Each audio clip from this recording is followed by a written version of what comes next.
여러분 안녕하세요. 택시톡 채널의 에반스입니다. 어느덧 IM택시 협동조합을 시작한 지도 한 달이 다 되어갑니다. 8월달이 휴가 기간도 있고 그래서 매출이 좋을 수도 있는 달인 것 같긴 하지만은 사실 매출 나오기 되게 힘든 달이기도 하거든요.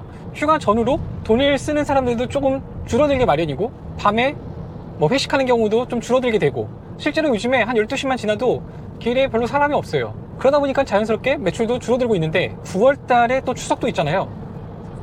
택시업계에는 힘든 7, 8, 9월달이 되고 있지 않나 싶습니다. 그렇게 따지면 1년 내내 힘들기도 하지만은 8월달에 비도 좀 많이 오고 그리고 날씨도 많이 덥고 해가지고 매출을 좀 기대했었는데 그렇게 좋은 매출은 되지 않았던 것 같습니다. 며칠 전에 제가 IM택시 오픈 채팅방에서 멤버님들과 대화를 조금 나누다가 어떤 멤버님이 저한테 IM택시 협동조합 관련해서 문의하신 게 있더라고요.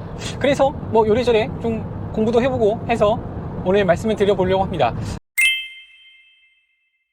첫 번째 질문 같은 경우에는 제일 중요한 협동조합 출자금 문제였습니다.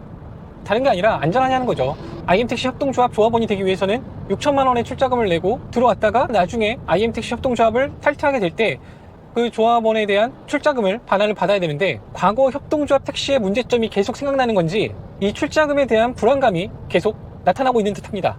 사실 뭐 제 회사도 아니고 이 출자금에 대해서 안전합니다, 문제 없습니다 라고 확정지어 말할 수는 없는데 근데 옛날이랑은 많이 달라요. 그게 예전에 택시협동조합 처음 생겼을 때는 그 외부 감사에 대한 불안정한 요소들이 되게 많았던 걸로 알고 있거든요. 근데 뭐 요즘에는 법무법인을 통한 감사 활동을 하고 있기 때문에 제 생각에는 특별히 문제가 될까 싶기도 합니다. 그리고 정관에 따라서 조합원들끼리 의사결정도 진행이 되고 있고 IM협동조합 같은 경우에는 조합 운영 내역서 또한 지급되고 있다고 하니까 매달 감시할 수 있는 시스템은 잘 갖춰져 있는 듯합니다. 그리고 두 번째 궁금한 사항으로는 IM택시가 지속적으로 콜이 증가하고 있는지 앞으로 콜에 대한 비전이 있는지에 대한 문의였는데요. 제가 지금 7개월 동안 IM택시를 운행하고 있잖아요. IM택시가 점점 콜이 증가하고 있는 거는 저도 느껴집니다. 일반적인 콜도 그렇고 길손님도 그렇고 IM택시에 대한 부담감이 점점 없어지는 것처럼 보이기도 하는데 일단 이 대형 택시를 한번 타봤던 사람들은 사람마다 다를 수 있지만은 일반 중형 택시보다 요금의 차이도 많이 나지 않네? 그리고 무엇보다 쾌적하고 넓다라는 거에 대해서 상당히 만족감을 갖게 되거든요. 그래서 다음번에도 가급적이면 대형 택시를 이용하게 되는 경우들도 상당히 많고 이용해봤던 사람들은 앞으로 계속 이용할 거기 때문에 그리고 새로 경험할 사람들도 늘어갈 거기 때문에 앞으로 IM택시의 콜은 지속적으로 증가할 수 있다 라고 말씀드릴 수 있을 것 같습니다. 저는 일단 한 달 정도 이 IM 협동조합 택시를 해보니까 상당히 만족스러워요.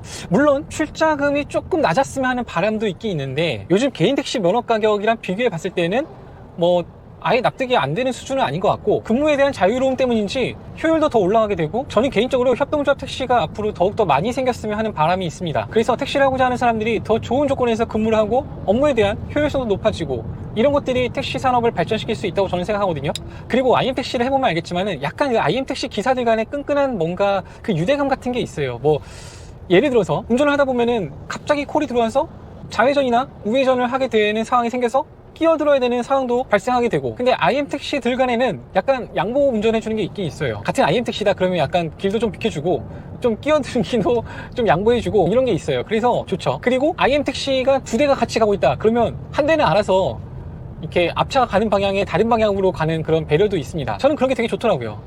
사실 이런 택시 간의 배려는 IM택시뿐만 아니라 가급적이면은 모든 택시들끼리 조금 이루어졌으면 하는 바람도 있긴 하는데 저는 진짜 택시 운행을 지금 거의 한 3년 가까이 하면서 택시한테 경적을 울려본 적이 한 번도 없어요. 그리고 경적을 당해본 적은 있긴 한데 가급적이면은 다 양보해주고 뭐 다 저같이 할 수는 없겠지만은 그래도 택시들끼리는 서로 조금 배려해주는 게 좋지 않을까라는 생각을 하게 됩니다. 오늘은 일단 제가 IM택시 협동조합에 대해서 간단하게 질문받은 내용을 토대로 답변을 드렸는데 혹시나 기타 궁금하신 사항이 있으면 댓글란을 통해서 남겨주시면 제가 확인해보고 답변 드리도록 하겠습니다. 오늘도 안전운전하시길 바라겠습니다. 감사합니다.